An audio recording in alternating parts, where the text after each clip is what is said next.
Uh-huh. This meeting is being recorded. Hey, everybody, welcome to this week's episode of Top 4, where four guys talk about four things that we find interesting, or at least somewhat interesting, about comic books or pop culture.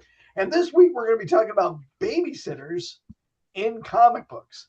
Superheroes have children, it's just a fact of life. DC Comics says that they shouldn't, but we still think that they should.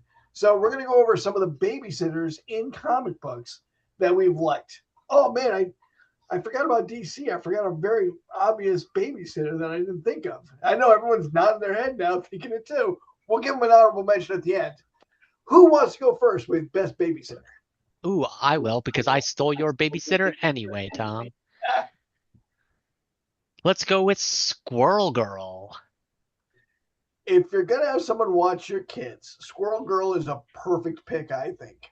Perfect.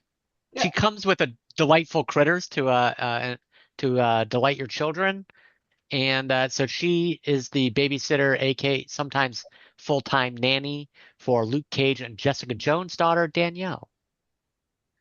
Let's not also forget that she fought Wolverine to a standstill.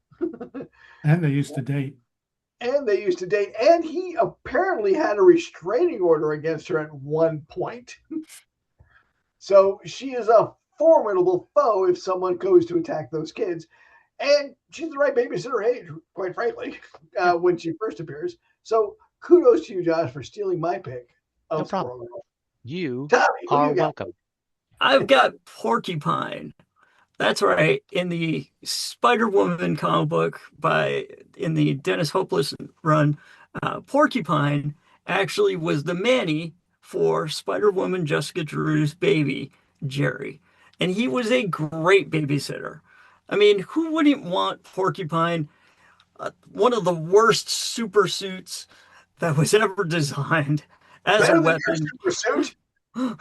As a weapon, as a babysitter. I mean, get the nightmares out early. But he was a great babysitter, failed villain, horrible at villain, but great as a babysitter. He was always there for Jessica. He was always there for the baby, and he was a great guy.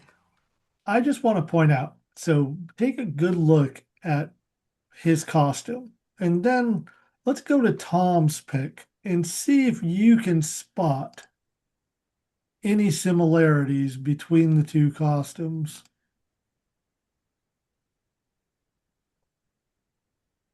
It's just Porcupine without the fur. Really? Because I've always thought it was just Wolverine with a D on his chest. It's definitely Wolverine with a D on his chest. No, it's Wolverine and Daredevil. Like they were just like, I'm just gonna give up. Yeah. Dareverine. Wolverine. So D-Man shows up and he asks to be the babysitter for Jessica and Luke Cage. And he goes through the interview process, and he's one of the people they call as a backup. D-Man doesn't have a ton of powers, but he's formidable. He's strong. He's good with kids. That suit is probably not dry clean only, so all the snot and stuff will probably wash off nicely. So I think D-Man makes a pretty good pick also for a babysitter. That was my pick. Mikey, what'd you have? So I'm gonna go with the nanny for Quicksilver and Scarlet Witch, the high intelligence enhanced Bova the cow.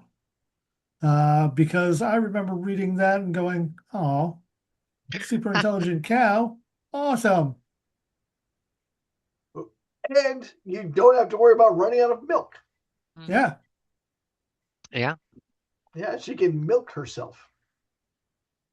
I don't like any of this. I don't like any of that either, Tom. That's a horrible visual that you put in my mind. I thought you were going to pick Agatha Harkness. I was, but I changed my mind. I decided to go with Bova instead, but she would have been my honorable mention.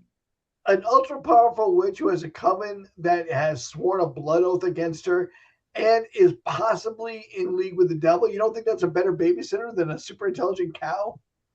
No. No, I think you made the right choice too, You Mike. did a good job protecting. I did a the much Richard better children. job choosing a babysitter than Franklin or than Reed and Sue. You mean the most intelligent man on the planet, according to Reed Richards? Yeah, according to the Richards scale, Yeah. he's the most intelligent man on the planet. I bet he made a Richards scale. Oh, he definitely made the Richards Yeah. scale. It's in the notes somewhere in the. We got time for some honorable mentions. We're not running that fast, and of course, I can't believe after I said in comic books, we forgot Alfred. Oh, I mean, is he a good babysitter? Yeah. He's present, but I don't know that he's good. I mean, he's definitely not keeping those kids safe. None of them. No. No. He's definitely not a mandatory reporter.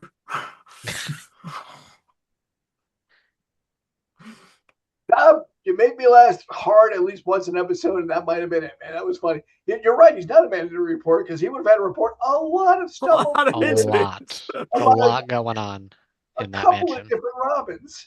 Yeah. He did teach Master Bruce to defend himself. I'll give him that. Yeah. Anybody? Any other honorable mentions? Anybody?